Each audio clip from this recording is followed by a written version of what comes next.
বন্ধুরা, ইওর কিচেনে আপনাদের সবাইকে স্বাগত। আজ আবার চলে এসেছি আরও একটি নতুন রেসিপি নিয়ে। আমার আজকের রেসিপি বাঙালির খুব প্রিয়, খুব পছন্দের একটি রেসিপি, চিংড়ি মাছের মালাইকারি। চিংড়ি মাছ ধুয়ে ভালো করে পরিষ্কার করে নিয়েছি। এবার এর মধ্যে দিয়ে দিলাম হাফ চামচ নুন আর একটু হলুদ গুঁড়ো। এবার এটা দিয়ে চিংড়ি মাছটাকে খুব ভালো করে মেখে নিতে হবে। এবার নিয়েছি কয়েকটা টুথপিক, আর এই টুথপিকগুলোকে আমি চিংড়ি মাছের হয় মাথা থেকে কিংবা লেজের নিচ থেকে এটাকে ঢুকিয়ে দিতে হবে, যাতে ভাজার সময় চিংড়ি মাছগুলো গুটিয়ে না যায়। প্রত্যেকটা চিংড়ি মাছের মধ্যে এভাবে একটা একটা করে টুথপিক ঢুকিয়ে দিলাম। এবার এটাকে আমি আলাদা রেখে দেবো। নিয়েছি একটা ছোট বাটির 1 বাটি নারকেলের দুধ। নারকেলের দুধ আপনারা বাড়িতেও তৈরি করতে পারেন, আমি দোকান থেকে কেনাটাই ব্যবহার করলাম। মিক্সার গ্রাইন্ডারের মধ্যে নিয়েছি কুচানো পেঁয়াজ আর 3টে কাঁচা লঙ্কা। এটাকে একটা মিহি পেস্ট তৈরি করে নেব। আর নিয়েছি নারকেল কোড়া 1 কাপের মতো। এবার এটাকেও একটা মিহি পেস্ট তৈরি করে নেব। প্যানে দিয়ে দিলাম সর্ষের তেল। এবার এর মধ্যে চিংড়ি মাছগুলো দিয়ে একটু হালকা করে শুধু ভেজে নেব, বেশি ভাজবো না, তাহলে চিংড়ি মাছ শক্ত হয়ে যাবে। এই চিংড়ি মাছ ভাজা তেলটাকে আমি আলাদা তুলে রেখে দেব, এটা আমি পরে ব্যবহার করব। ওই প্যানের মধ্যে আবার দিয়ে দিলাম কিছুটা সর্ষের তেল। তেল গরম হতেই এর মধ্যে দিলাম 2টো তেজপাতা আর 2টো শুকনো লঙ্কা। তেজপাতা আর শুকনো লঙ্কাটাকে একটু নেড়েচেড়ে নিয়ে এবার এর মধ্যে দিয়ে দেব 3টে ফাটিয়ে রাখা ছোট এলাচ, দেব 1 ইঞ্চির মতো দারচিনি। এবার এটাকেও একটু ভালো করে তেলের মধ্যে নেড়ে নেব। এবার এর মধ্যে দিয়ে দেব পেঁয়াজ আর কাঁচা লঙ্কা বাটাটা। গ্যাসের ফ্লেম মিডিয়ামে দিয়ে এটাকে খুব ভালো করে ভেজে নিতে হবে, যতক্ষণ না পেঁয়াজের কালারটা কিছুটা চেঞ্জ হয়ে যায়।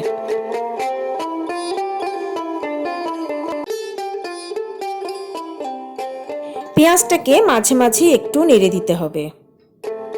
আমার সকল দর্শক বন্ধুর কাছে আমার আন্তরিক অনুরোধ রইল আমার চ্যানেলটা সাবস্ক্রাইব করার। Please subscribe my channel. পেঁয়াজটাকে প্রায় মিনিট খানেক ভেজে নিয়েছি। এবার এর মধ্যে আমি দিয়ে দেব হাফ চামচ হলুদ গুঁড়ো, 1 চামচ জিরে গুঁড়ো, হাফ চামচ কাশ্মীরি লঙ্কার গুঁড়ো। এগুলোকে খুব ভালো করে একটু নেড়ে নিতে হবে। এই সময় দিয়ে দেব কিছুটা চিংড়ি মাছ ভাজার তেল। এবার এইগুলোকে সবকিছুকেই খুব ভালো করে একবার লো ফ্লেমে নেড়ে নিতে হবে। 30 সেকেন্ডের মতো একটু নেড়েচেড়ে নিয়ে এবার এর মধ্যে দিয়ে দিলাম নারকেলের দুধটা। ভালো করে নেড়ে দিয়ে সবকিছুকে মিশিয়ে দিতে হবে।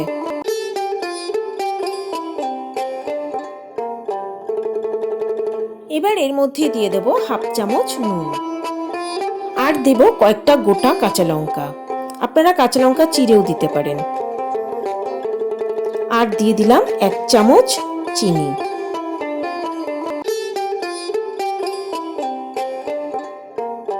সবকিছু খুব ভালো করে মিশিয়ে নিয়েছি। এবার এর মধ্যে দিয়ে দেব 2 চামচ নারকেল বাটা।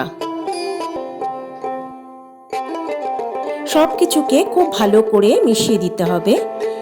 এই সময় গ্যাসের ফ্লেম থাকবে মিডিয়ামে। এবার এটাকে আমি ঢাকা দিয়ে মিনিট 5 মতো ফুটিয়ে নেব। 5 মিনিট পর এই গ্রেভির মধ্যে দিয়ে দিলাম ভেজে রাখা চিংড়ি মাছ। সবকিছুকে আর একবার নেড়ে চেড়ে মিশিয়ে দিয়ে এবার এটাকে আবার ঢাকা দিয়ে এবার মিনিট 10 মতো রান্না হতে দেব। ফিরে এলাম 10 মিনিট পর। গ্রেভিটা অনেকটা ঘন হয়ে গেছে। এবার এর মধ্যে দিয়ে দেব হাফ চামচ গরম মশলার গুঁড়ো আর দিয়ে দেব বাকি নারকেলের পেস্টটা। সবকিছুকে খুব ভালো করে মিশিয়ে দিতে হবে। নুন, ঝাল আর মিষ্টির পরিমাণটা আপনারা আপনাদের নিজেদের টেস্ট অনুযায়ী দেবেন। সব শেষে দিয়ে দেব চিংড়ি মাছ ভাজা তেলটা। এটা রান্নাতে একটা সুন্দর গন্ধ অ্যাড করে। এবার সবকিছু আরেকবার খুব ভালো করে মিশিয়ে দিয়ে এবার আমি গ্যাসের ফ্লেম বন্ধ করে দেব। তৈরি হয়ে গেল আমার আজকের রেসিপি চিংড়ি মাছের মালাইকারি। রান্নাটা ভালো লাগলে একটা লাইক, কমেন্ট ও শেয়ার করার অনুরোধ রইল বন্ধুদের কাছে। তবে আজকের মতো বিদায় বন্ধুরা, নমস্কার।